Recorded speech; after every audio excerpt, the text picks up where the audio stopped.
እናንተ ቤተክርስቲያን ወንድሞች ዲያቆናት ምዕመናን በሙሉ እንደምን አደራችሁ? እንኳን አደረሳችሁ። Today I will teach about martyrs and martyrdom, as it is a day as St. George we commemorate today. As King David says in Psalms 44:22, for your sake we are killed all the time, we are like sheep to be slaughtered. Again, this is on Psalms 44:22, and King David is telling us about how the people of God are suffering because of the devotion to the life of God and spreading the word of God. This is called martyrdom, and there are three types of martyrs. The first type of martyrs are those who die for the sake of the faith. This is the majority of the type of martyrs, such as St. George, which could be split into two categories. The categories are called red martyrs and green martyrs. Red martyrs are those martyrs who died bloody deaths, such as St. George, whose neck was cut off, and Stephanos, who was stoned to death. Green martyrs, though, are not killed physically, but are discriminated or persecuted. For an example, if somebody came to your home, burned down your home, took all your money, your clothes, your food, you would be homeless, or like you would not be able to thrive, and you might die for this cause, which can cause you to become a green martyr. The second type are those who maintain control of themselves, also called self-control. This is related to us from a couple weeks ago. We just finished the Great Lent. This would be an example of martyrdom. This is because we are letting our spirit take over our body and not letting our fleshly desires take over what we want. And as it says in Proverbs 25-28, a man without self-control is like a city that's broken into with no walls. This compares us to powerless people if we have no self-control over our bodies and our minds.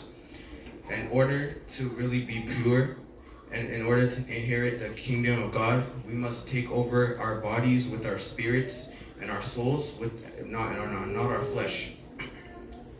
The third type of martyrdom are those who die for the sake of witnessing the dogma, such as all the apostles and prophets.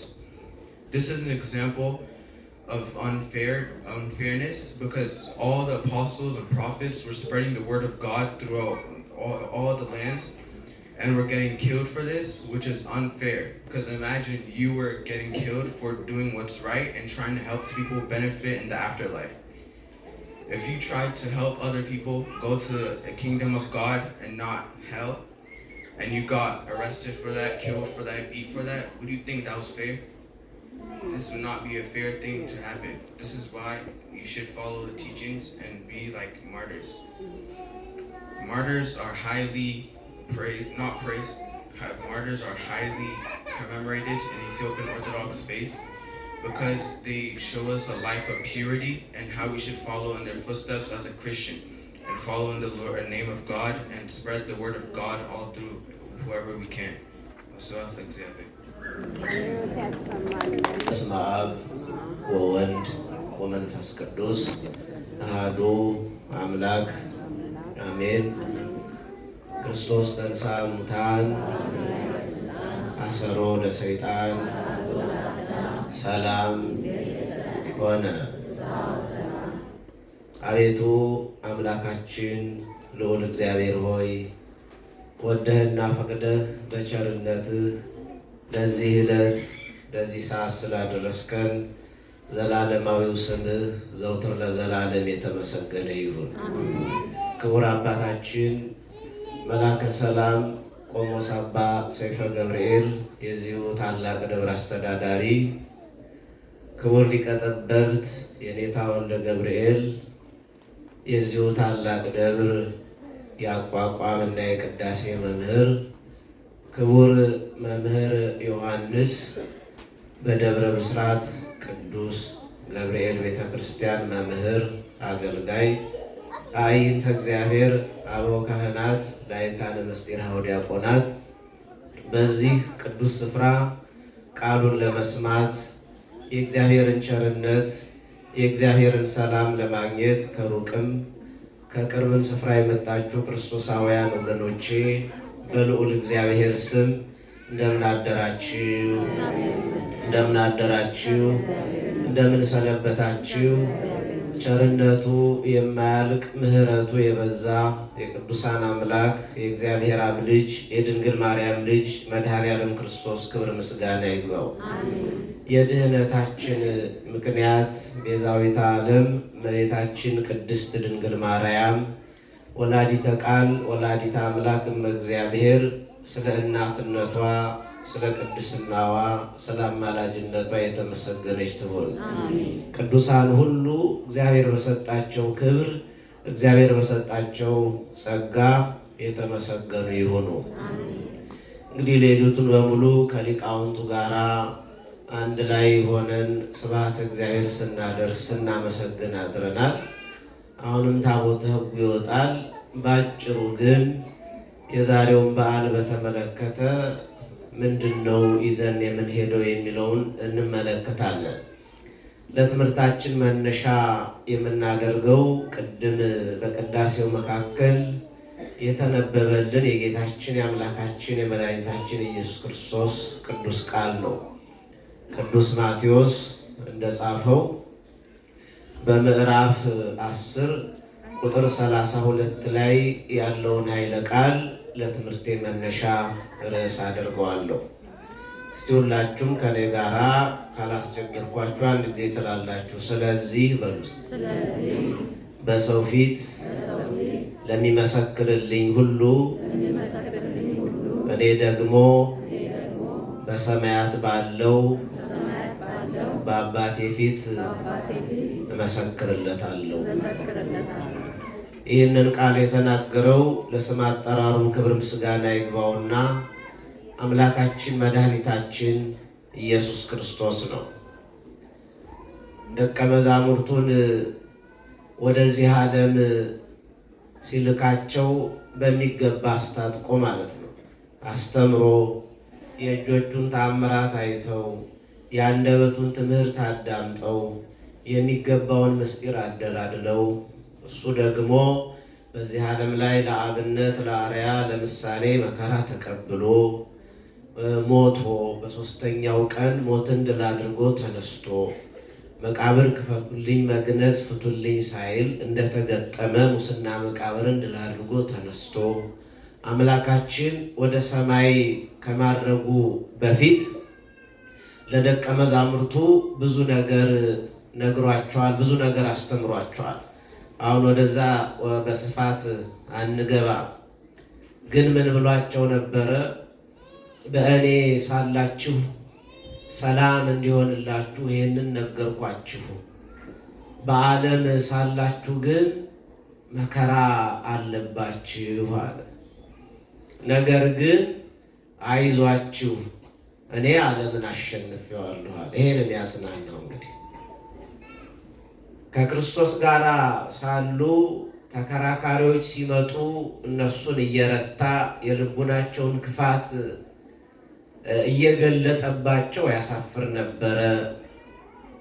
የተራቡትን ያጠግባል፣ የታመሙትን ይፈውሳል፣ ሙታንን ያስነሳል፣ ብዙ ነገር። አሁን ይህንን ይዘው ይህንን ኃይል ይዘው ወደ ዓለም ሲሄዱ መከራ እንዳለባቸው ዓለም መከራውን ይዞ ስሎ እንደሚጠብቃቸው እንግዲህ ባለቤቱን እኔን ብዙ ብለውኛል፣ በአጋንንት አለቃ አጋንንትን ያወጣል ብለው ስለ እኔ ከተናገሩ በእኔ ቤተሰቦች ማለት በእናንተ በደቀ መዛሙርቱ በክርስቲያኖች ደግሞ የበለጠ ያደርጋሉ። ዓለም ቢጠላችሁ አትደነቁ፣ አስቀድሞ እኔን ጠልቶኛልና። ዓለም ክርስቶስን ስለጠላ የክርስቶስ የሆነውን ሁሉ ይጠላል። ግን ዓለም ክርስቶስን ማሸነፍ አልቻለችም። ጠልተዋለች፣ ገፍተዋለች፣ ልታሸንፈው ግን አልቻለችም። ዲያብሎስ ብዙ አድርጓል፣ ብዙ ጥሯል፣ ሊያሸንፈው አልቻለም። ስለዚህ የክርስቶስ የሆነ ሁሉ ደግሞ መከራ ቢመጣም ያን መከራ ያሸንፋል። ክርስቶስን የለበሰ ክርስቶስን የታጠቀ በትክክል ክርስቶስ ያስተማረውን ወንጌል የተጫማ መከራ፣ ፈተና፣ ችግር ቢመጣበት እንኳን ያንን ማለፍ ይችላል። ቅዱስ ዮሐንስ ይህንኑ ይዞ ነው በአንደኛ ዮሐንስ ምዕራፍ 5 ቁጥር 5 ላይ ዓለምንም የሚያሸንፈው እምነታችን ነው፣ በእግዚአብሔር ያለን እምነት ማለት ነው። ስለዚህ እንደ በጎች በተኩላዎች መካከል እልካችኋለሁ ብሎ ስለተናገረ ብዙ መከራና ስቃይ ሊደርስባችሁ ይችላል ስለኔ። ነገር ግን ስጋን የሚገሉትን አትፍሯቸው። እነሱ በስጋችሁ ላይ ነው ጉዳት የሚያደርሱት። ነፍስንም ስጋንም ሊፈርድባቸው ገሃነም ሊያወርዳቸው የሚችለውን ጌታ ፍሩ። እኛ ልንፈራ የሚገባው አምላካችንን ነው። እግዚአብሔርን መፍራት ደግሞ ንጹሕ አምልኮ ነው። ስለዚህ ለእግዚአብሔር ስንገዛ ለሱ ራሳችን ስንሰጥ መከራ ውጣ ውረድ እንዳለብን አስረድቶናል። እንዲሁ ጠቅለል ለማድረግ ምእመናን ሊቃውንተ ቤተ ክርስቲያንን በብዙ ትርጓሜ ይገልጧታል። ከዚህ መካከል ቤተ ክርስቲያን ተጋድሎ ያለባትና ድል አድራጊ ተብላ ትጠቀሳለች። አንዲት ናት፣ በአንድ ጉባኤ ስር ያለች ተጋድሎ ያለባት ድል የምታደርግ ቤተ ክርስቲያን። ድል አድራጊዋ ቤተ ክርስቲያን በሰማይ ነው ያለችው። እንደነ ቅዱስ ጊዮርጊስ ሰማዕታት፣ ሐዋርያት፣ ጻድቃን፣ ሊቃውንት፣ ሌሎችም ምእመናንም ጭምር በዚህ ዓለም ላይ ያለውን መከራ ሳይፈሩ ሳይሳቀቁ ምስክርነት ሰጥተው ያለፉ፣ ያሸነፉ፣ ያልተሸነፉ እነሱ በድል አድራጊዋ ቤተ ክርስቲያን። ያቺ ቤተ ክርስቲያን የማትሸነፍ ናት። በድል አድራጊዋ ቤተ ክርስቲያን ያሉ ዓለምን አሸንፈው የቤተ ክርስቲያንን አስተምህሮ አስጠብቀው የክርስቶስን አምላክነት ደማቸውን አፍስሰው ስጋቸውን ቆርጠው አጥንታቸውን ከስክሰው ታምነው ሳይፈሩ ሳያፍሩ በሰው ፊት ማለት ነው የመሰክርልኝ ነው። ዘመን የወለደውን ንጉሥ የወደደውን አይተው ሳይፈሩ በአደባባይ መስክረው ያለፉ ቅዱሳን በድል አድራጊዋ ቤተ ክርስቲያን በላይ በሰማይ አሉ። ክርስቶስ ዋጋቸውን እስኪከፍላቸው ድረስ ፍጻሜም እነሱን የሚመስሉ በምድር ላይ ያሉ ክርስቲያኖች በሰማዕትነት እስኪያልፉ ድረስ ይጠባበቃሉ። ስለዚህ ያችኛዋ ቤተ ክርስቲያን ከዚችኛዋ ቤተ ክርስቲያን በአካል አንድ ሆና ሳትለይ ድል አድራጊ ቤተ ክርስቲያን ትባላለች። በድራጊዋ ቤተ ክርስቲያን ሁላችንም ይሰብስባል። አሜን። አሁን ያለንባት ቤተ ክርስቲያን ደግሞ ተጋዳይዋ ቤተ ክርስቲያን ትባላለች። ሰልፍ ያለባት ቤተ ክርስቲያን፣ ውጣ ውረድ ያለባት ቤተ ክርስቲያን፣ መከራዋን ያልጨረሰች ቤተ ክርስቲያን። በዚች ቤተ ክርስቲያን ውስጥ ብዙ ተጋድሏል። ስለዚህ ያንን ተጋድሎ ከዛችኛዋ አንዲት ጉባኤ ሆና ከድል አድራጊዋ ቤተ ክርስቲያን ሳትለይ ማለት ነው። የኛ አንድነት በሰማይ ካለችው ከመላእክት ጉባኤ በሰማይ ካለችው ከቅዱሳን ንብረት ሳትለይ መከራ ውጣ ውረድ አለብን። ያንን እስክንጨርስ ድረስ በተጋዳይዋ በሰልፈኛዋ ቤተ ክርስቲያን ውስጥ እንገባለን። ስለዚህ ምንም እንኳን ተጋዳይና ድል አድራጊ ብንላትም ቤተ ክርስቲያን ግን አንዲት ናት። ስንት ናት? ንገሩኝ፣ ስንት ናት? አንዲት ናት። ወነአምን በአሐቲ ቤተ ክርስቲያን እንተ ላዕለ ኩሉ ጉባኤ ዘሐዋርያት። ሐዋርያት በመሰረቷት በአንዲት ቤተ ክርስቲያን እናምናለን። አንድ ጌታ አለን፣ አንድ ሃይማኖት አለን፣ አንዲት ጥምቀት አለች። ስንት ቤተ ክርስቲያን አለች? አንዲት ቤተ ክርስቲያን አለች። በሰማይም ድል አድርገው ቢሄዱ እኛም ገና ተጋድሎ ላይ ብንሆንም እንኳን አንድ አካል ነን። ቤተ ክርስቲያን ስንት ናት? አንዲት ናት። እነሱን መስለን እነሱን ተከትለን እንጓዛለን ማለት ነው። ቅዱስ ዮሐንስ አፈወርቅ ምን ብሎ ተናግሯል?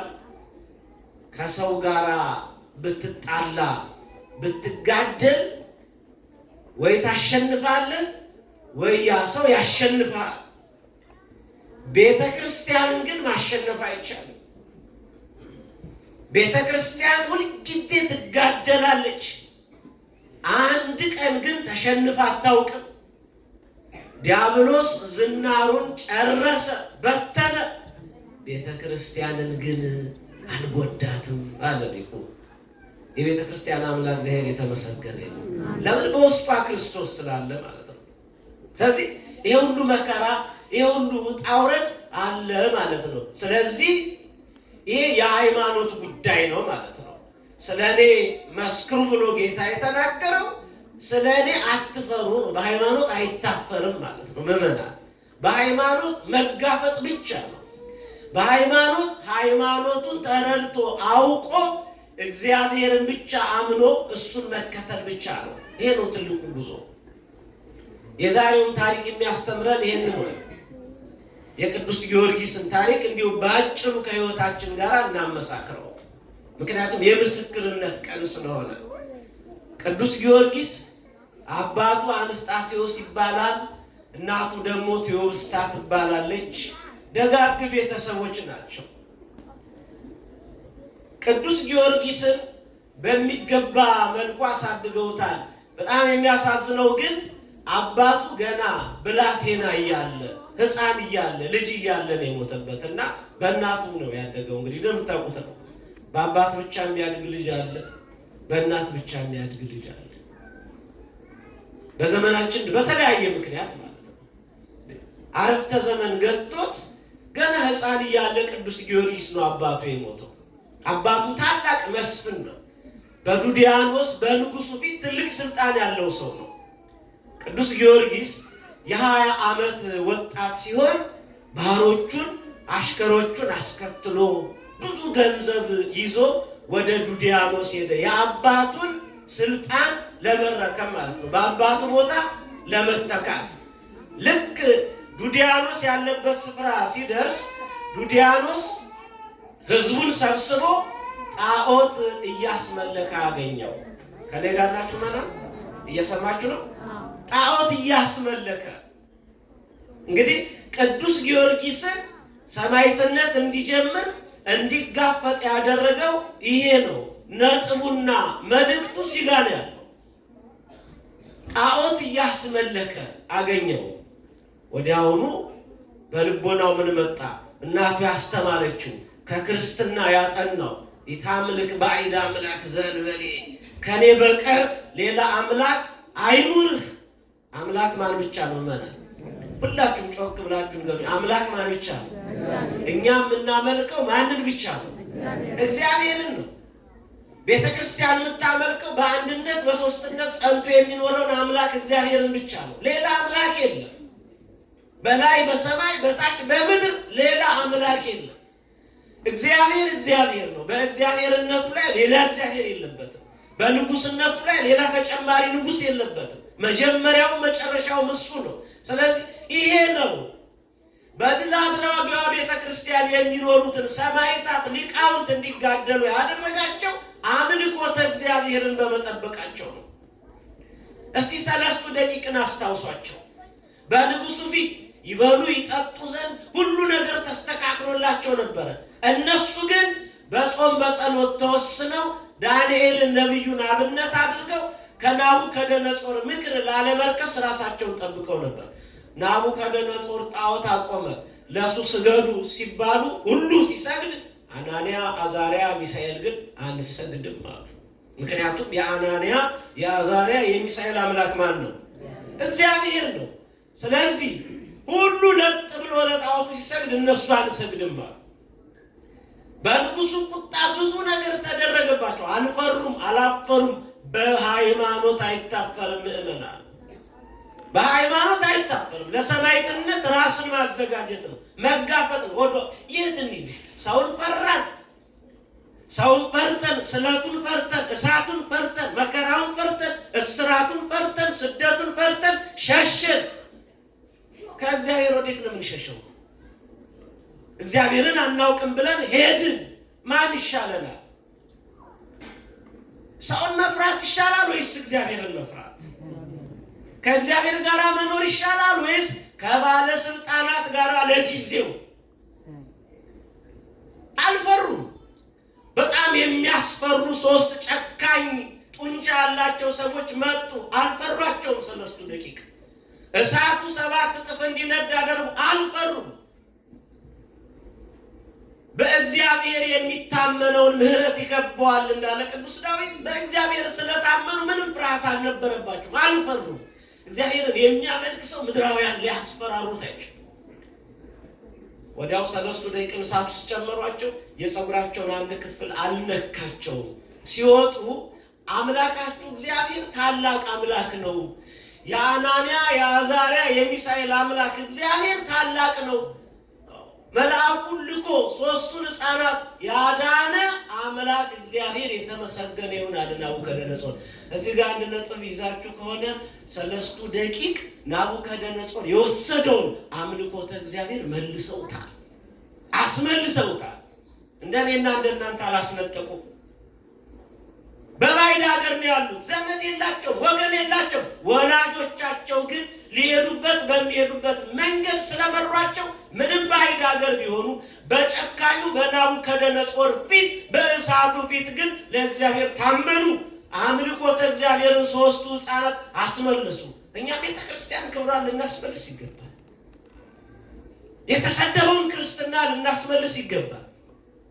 በየዓመቱ ቅዱስ ጊዮርጊስን ማክበር ብቻ ሳይሆን እነሱ የሰሩትን ተጋድሎ ያንን ያደረገው ቅዱስ ጊዮርጊስ ከኔ በቀር ሌላ አምላክ አታምልክ የሚለው በቅዱስ ጊዮርጊስ ልቡናና ሕሊና ውስጥ ይቃጠል ነበረ።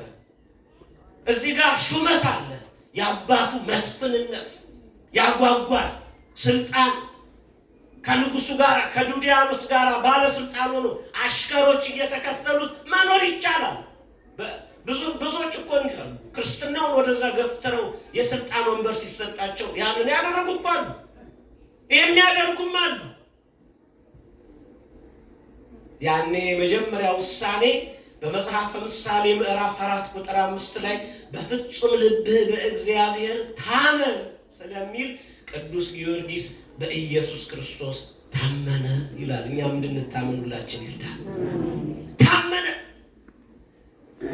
ወደ ሰማዕትነት ለመጋፈጥ ከመሄዱ በፊት በመጀመሪያ ያደረገው ያለውን ሀብቱን ንብረቱን ያንን ከአባቱ የወረሰውን ለድሆች ሰጠ። የሚከተሉትን ባሮቹን በሰላም አሰናበታቸው። ከእንግዲህ ባሮች አይደላችሁም፣ ሂዱ በነፃነት አላቸው። የማቴዎስ ወንጌል ምዕራፍ 19 ቁጥር 29 ላይ ስለ እኔ ብሎ በስሜ ሀብቱን ንብረቱን በሬዎቹን ሁሉን የተወ ለእኔ ሊሆን ይገባል፣ የዘላለም ሕይወት ይገባዋል ብሎ ጌታ በወንጌል እንደተናገረ በመጀመሪያ ሀብቱ፣ ገንዘቡ፣ ባሪያዎቹ፣ ምኖቹ እንዳይስቡት እነሱን ጥግ ጥግ አስያዘና ጠጋ ብሎ ወደ ዱዲያኖስ ኢየሱስ ክርስቶስ ብቻ ነው አምላክ፣ ህዝቡን እዚህ ጋር የምታሰግደው ጣዖት አምላክ አይደለም ማለት። ዱዲያኖስ ይሄንን አልጠበቅም፣ አባበለው ይላል። አባበለው፣ ግድ የለህም ከኔ በታች ስልጣን እሰጥሃለሁ እያለ አባበለው። ልክ ዳሪዮስ ለ30 ቀን አዋጅ አውጆ ዳንኤልን እስከ ማታ ድረስ እግዚአብሔርን አታምልክ እባክህ ወደ አናብስት ጉድጓድ ትገባለህ እያለ እንዳባበለው ዱዲያኖስም አባበለው ይላል። እግዚአብሔር ከሚያባብል ነገር ይጠብቃል። ሃይማኖት በማባበል አይለወጥም። ይመናል። ባለስልጣናት ያባብሉናል፣ ባለጸጎች ያባብሉናል። ብዙ የማባበያ ነገር አባበለው፣ አጓጓው። ግድ የለህም አንተ የ20 ዓመት ቆንጆ ወጣት ነህ፣ በአባት ስልጣን ላይ ተቀምጠ መኖር ሲገባ ይህ ሁሉ እኮ እግዚአብሔርን አታምልክ ነው። በጭራሽ ሀብቱንም ንብረቱንም ትቻለሁ፣ አሁን የክርስቶስ ለመሆን የእሱ ወታደር ሆኜ የእሱ ታማኝ አገልጋይ ሆኜ ራሴን ልገልጥ ነው አለ። ሌላ በልቦናው የታተመው ደግሞ ስጋችሁን የሚገሉትን አትፍሯቸው። ዱዲያኖስ ስጋውን የሚተለትለው ነፍስንም ስጋንም በገሃነም የሚያኖራል። እሱን ፍሩት የሚለውን ቃል ሁልጊዜ በህሊናው ስለሚያቃጭል ቅዱስ ጊዮርጊስ ታመነ። ያኔ ቢያባብለው አልሰማለ። ምክንያቱም እዛ ጋር ጣዖት እያስመለከን ያገኘው ወዲያውኑ በጣም ለመስማት ቅዱስ ጊዮርጊስ ውስጥ ተቀብሎት ነው ሰውነቱ ላይ ለመስማት። ገድሉን ስትሰሙት ቅድም መሐሌት ሲቆም ስትሰሙት በጣም ያስጨንቃል። የደረሰበት መከራ ለመስማት እንኳን ከባድ ነው። ያን ሁሉ መከራ አደረሰበት። ያን ሁሉ መከራ አድርሶበት ገድሎት ሲያበቃ እግዚአብሔር ደግሞ መልሶ አስነሳው። እግዚአብሔር የተመሰገነ ይሁን። ኢየሱስ ክርስቶስ ተገለጠና ጊዮርጊስ አይዞ 3 ጊዜ ትሞታለህ፣ ዱዲያኖስ እያሰቃየ 3 ጊዜ ይገልሃል፣ እኔ ደግሞ አስነሳለሁ። እሱ ስራው መግደል ነው፣ እኔ ደግሞ አስነሳለሁ። እሱ ያሰቃይሃል፣ እኔ ደግሞ እንድትበረታ አደርግሃለሁ። በአራተኛው የሰማዕትነት አክሊል ትቀበላለህ። እስከዛው ግን ጽና፣ 7 ዓመት ጽኑ መከራ ይደርስብሃል፣ ጽና አለው። እግዚአብሔር እኛን የሚያጽና ይህ በቤተ ክርስቲያን የምንሰማው ማህሌት፣ የምንሰማው ቅዳሴ፣ የምንሰማው ትምህርት የእግዚአብሔር ቃል ነው፣ ያጸናናል። ጊዮርጊስን ጽና ያለ ዛሬም ያጸናናል። በቤተ ክርስቲያን ሆኖ ወዲያው የሚያረጉት ግራ ቢገባቸው አትናሲዮስ የሚባል መሰሪ ጠንቋይ አመጡ። በንጉሥ ፊት ለንጉሥ አልታዘዝ የሚሉትን ጣዖት አናመልክም የሚሉትን መርዝ ከተለያየ ነገር ቀምሞ ሰዎችን አስማት ደግሞ የሚያጠጣ መሰሪ ጠንቋይ ነው። ወደ ቅዱስ ጊዮርጊስ አመጡት። ያንን በፊቱ በጠበጠና ምክንያቱም ከዚህ በፊት እየበጠበጠ የሚያጣጣቸው ወዲያውኑ ተንፈራፍረው ይሞታሉ። ለሰማዕቱ ለቅዱሱ ቀረበለት። በእኔ የሚያምን የሚገል ነገር ቢጠጣ ምንም አይሆንም ብሏል ጌታ በወንጌል። ከኔ ጋር ናችሁ? በወንጌል ተናግሮ ምንም ሰማዕቱ ቅዱስ ጊዮርጊስ ያ መሰሪ ያዘጋጀለትን አስማቱን ምኑን አድርጎ በፊቱ አቀረበ። ቅዱስ ጊዮርጊስ አማትቦ ጠጣው፣ ምንም አልሆንም። እግዚአብሔር የተመሰገነ ይሁን። ደነገጠ። የደነገጠው ቀማሚው ጠንቋዩ ነው እንዳልሞተ ሲያው፣ ምክንያቱም ከልምዱ አንፃር ብዙዎች ሞቱ ነበረ። ቅዱስ ጊዮርጊስ እንዳልሞተ ሲያይ የቅዱስ ጊዮርጊስ አምላክ እግዚአብሔር ታላቅ ነው፣ ይሄ ቅዱስ ታላቅ ሃይማኖተኛ ነው ብሎ መሰሪው ጠንቋዩ መስክሮ በሰማዕትነት አለፈ። አይገርም? ቅዱስ ጊዮርጊስ ለዚህ መሰሪ ሰው ቤዛ ሆኖታል። አልሆነው? ቤዛ ሆኖታል። ቤዛ ማለት እኮ በደቂቃ አገባብ ምክንያት ማለት ነው እኮ። ልክ ሊቀ ነቢያት ሙሴ ለእስራኤላውያን ቤዛ እንደነበር፣ ምክንያቱም ቅዱሳን ቤዛ ይባላል። ድንግል ማርያም ቤዛዊት ዓለም ትባላለች። ኢየሱስ ክርስቶስ ቤዛ ሁሉ ይባላል። ይሄ ቤተ ክርስቲያን ትምህርት ነው። ይሄንን ይዘን ነው የምንጋፈጠው። ምክንያት ሆነ። ምክንያቱም ይሄ መሰሪ ሰው እየገደለ ይኖር ነበር። ቅዱስ ጊዮርጊስ ቤዛ ሲሆነው፣ ምክንያት ሲሆነው ግን ከጥንቆላ ወጣ፣ ከጨለማ ወጣ፣ ዳነ፣ ሰማዕትነት ተቀበለ። ምክንያቱም የቅዱስ ጊዮርጊስን አምላክ መከተል ወዲያው ስለሚያስቀስብ ወዲያው ነው አንገቱ ተቀልቶ ይሞታል። ምን እናድርገው? ግራ ገባቸው። ምን እናደርገው ይሻላል?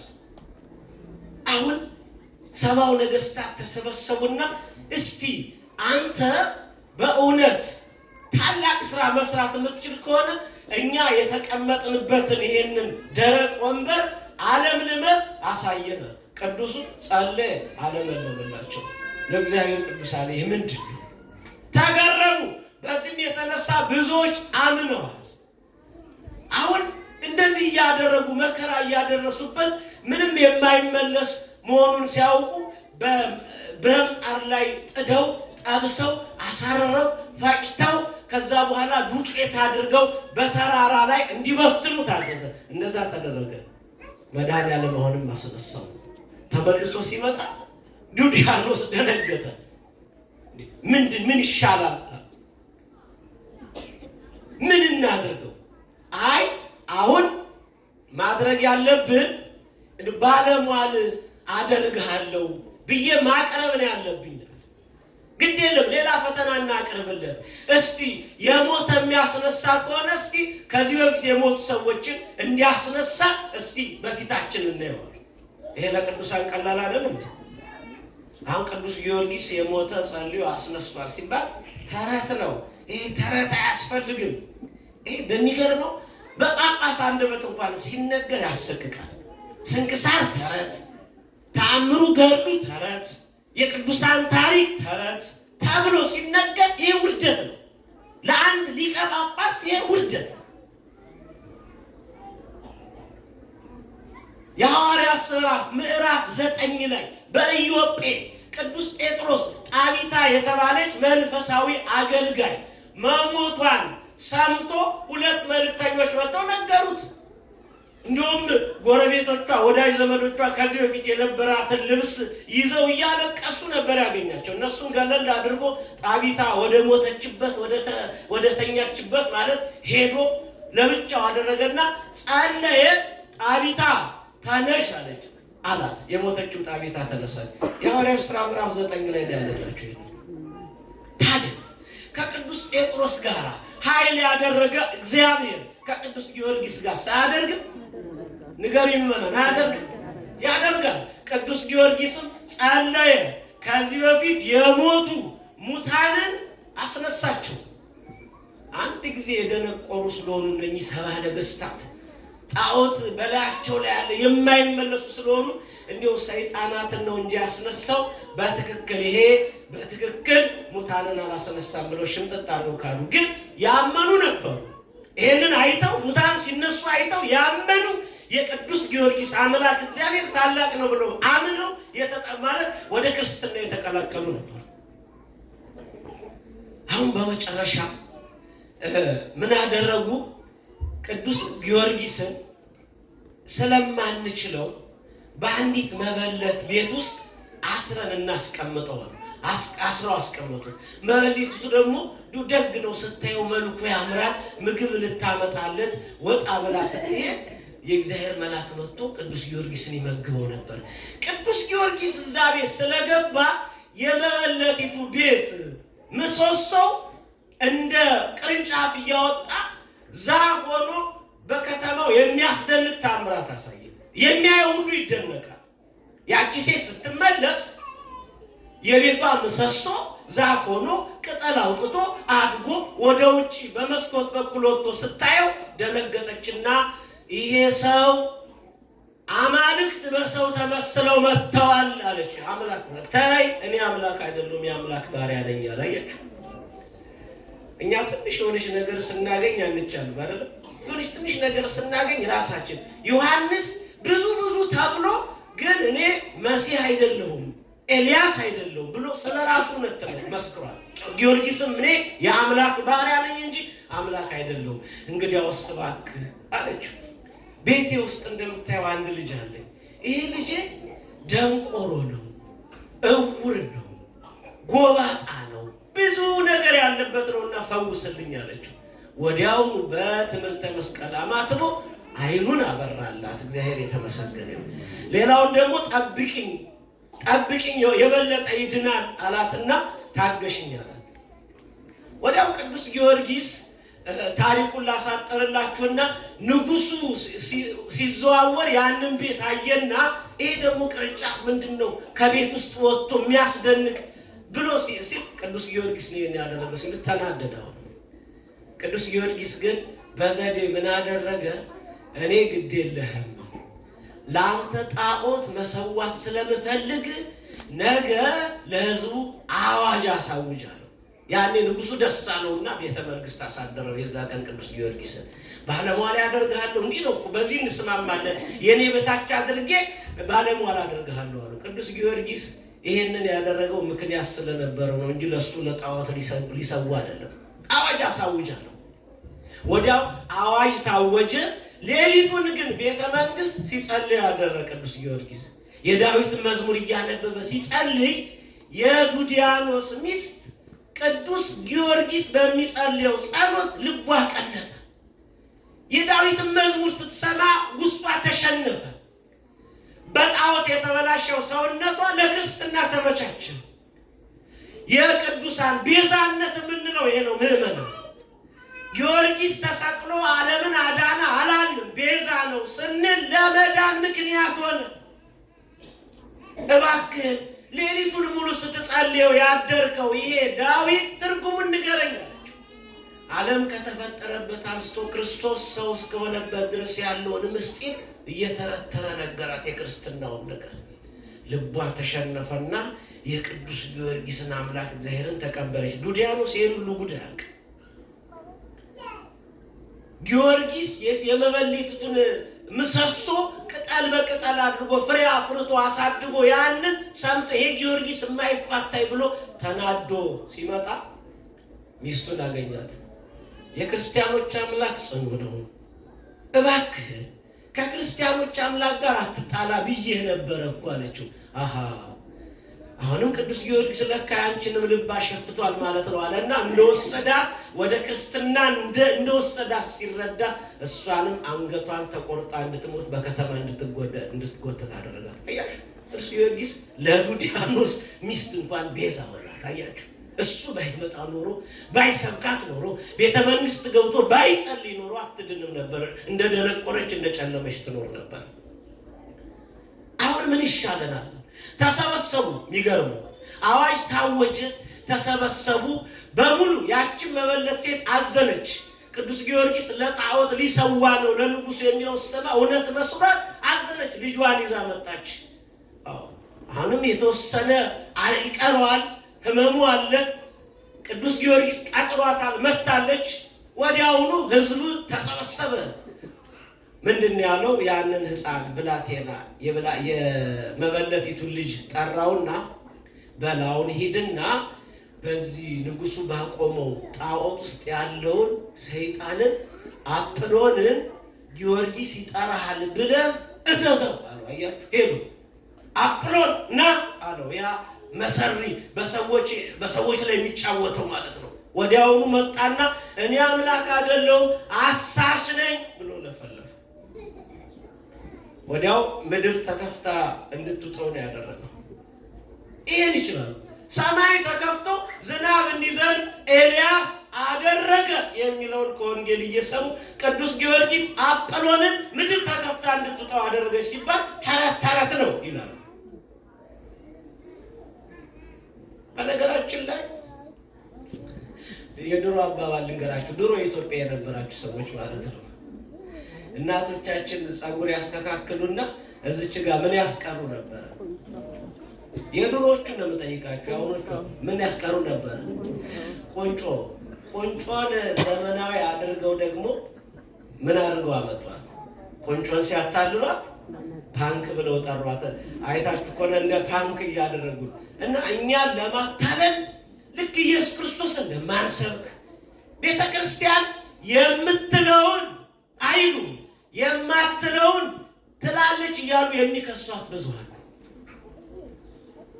ለማንኛውም ቅዱስ ጊዮርጊስ አጵሎንን ካስወጣ በኋላ መሳፊውን ጣዖታቸውን ደምስሶ ጣዖት የሚሰዉትን እዚያ ያሉትን በሙሉ መቅሰፍት እንዲወርድባቸው አደረገ። በመጨረሻ ግን ቅዱስ ጊዮርጊስን ስለማንችለው አሉ ሰባው ነገስታት ንጉሱን ሲመክሩት አንችለው። ስለዚህ 3 ጊዜ መከራ ደረስንበት፣ ሞተ፣ ተነሳ፣ ብዙ ተአምራት ያደርጋል፣ ብዙዎችም አሳመነ። ስለዚህ አሁን ግን አንገቱን አስቆርጠውና እንገላገላሉት። የመጨረሻው ፍጻሜ ማለት ነው። ያኔ ቅዱስ ጊዮርጊስ ሰማ፣ ይሄን ደስ አለው። ለምን? ጌታው አስቀድሞ ነግሮታል። በአራተኛው ምስክር ትሆናለህ። ምስክሮች ድንቆች ናቸው፣ ነፍስ የፈለገቻቸው እንዳለ ዳዊት። የክርስቶስ ምስክሮች ድንቆች ናቸው፣ ሳያፍሩ ሳይፈሩ ብዙዎችን የሳቡ ክርስቶስን የመሰሉ በመከራው የመሰሉት በመከራው መስለው በትንሣኤው የሚጠባበቁት ቅዱሳን ናቸው። ግን አለ ጌታዬ የመጨረሻ ምስክርነቴ አንገቴ በሰይፍ ከመቆረጧ በፊት ግን የምለምን እነኚህ 70 ነገስታት እየመከሩ ህዝብ የሚያጠፉ ክርስቲያኖችን የሚያስጨንቁ ለቤተ ክርስቲያን ፈተና የሆኑትን እባክህ ከሰማይ እሳት ወርዳ ትብላቸዋል። 70 ነገስታት በተቀመጡበት እሳት ከሰማይ ወርዳ በላቻቸው። ያኔ ቅዱስ ጊዮርጊስ የመጨረሻው ምስክርነት ሚያዝያ 23 አንገቱን በሰይፍ ተሰውቶ አረፈ። በረከቱ ይደርብን።